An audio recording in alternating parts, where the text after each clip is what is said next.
Okay, so guys, you appear in this anthology collection, and you're in very different stories. Have you guys met before today, or is this a sort of publicity meet cute? We've been hanging out. We have, yeah. And he's a great guy. Yeah. Yeah. Is it odd to do this sort of publicity together to see the whole project from such disparate threads come to a single film? To a degree, it is.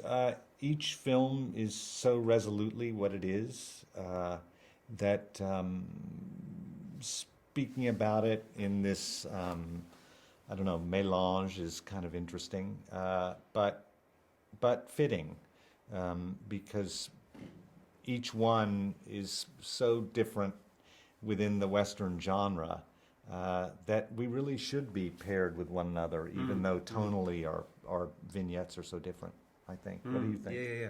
Well, I mean, I'm just thinking back to reading it for the first time and how I was sent my the story of the meal ticket story, so I had no idea what the other stories were.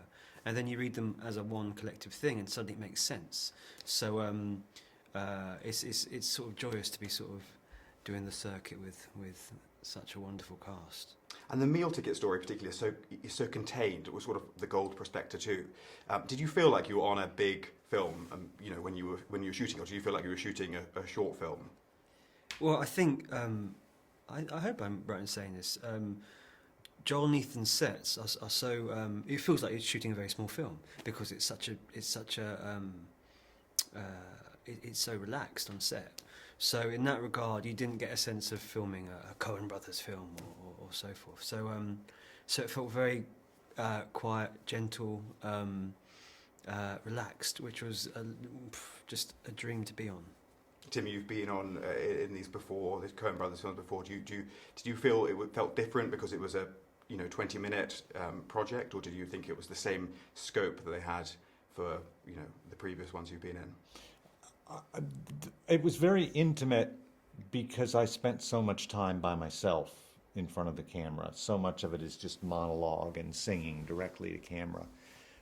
That said, however, the scope when the film expanded into dealing with other characters was every bit as broad, both aesthetically and also in terms of the amplitude of the story. It was very much like "Oh Brother, Where Art Thou?" But with Joel and Ethan, there's this surprising absence of self-importance in the filmmaking. You really are in the presence of.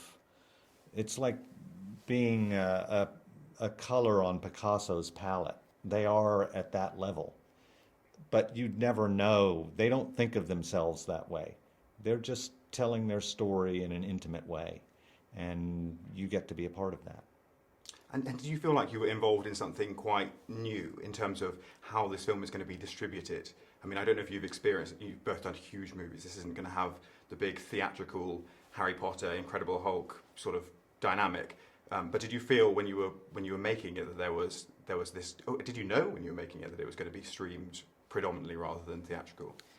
I knew that Netflix were making it, so I assumed that it would be a streaming. That was how it would be released into the world. The theatrical release is also very exciting in terms of people that want to see it on the big screen. But yeah, I think it is. I think it is exciting to be part of this sort of new movement in terms of distributing films and getting people to see these films. It's exciting that more people, I think, will be able to see it for these reasons. Does it change the way you act at all, thinking this is predominantly a small screen? You took your legs and arms off because to fit in the TV screen. But do you feel like it feels less cinematic being something for TV, or do you think you just approach it exactly the same regardless of where the format is going?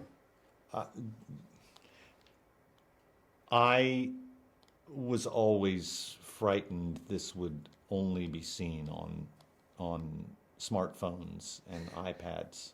I'm not going to lie about that. Does the fact that more people will see it as a result of it being a Netflix movie help? It helps tremendously.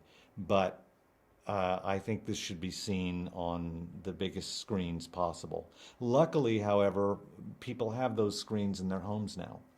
And really, most people now see even first run cinema features in their homes and on their devices. So ultimately, Netflix is a good because they're disseminating the material out very, very widely, which is even in big movies going to be seen that way anyway.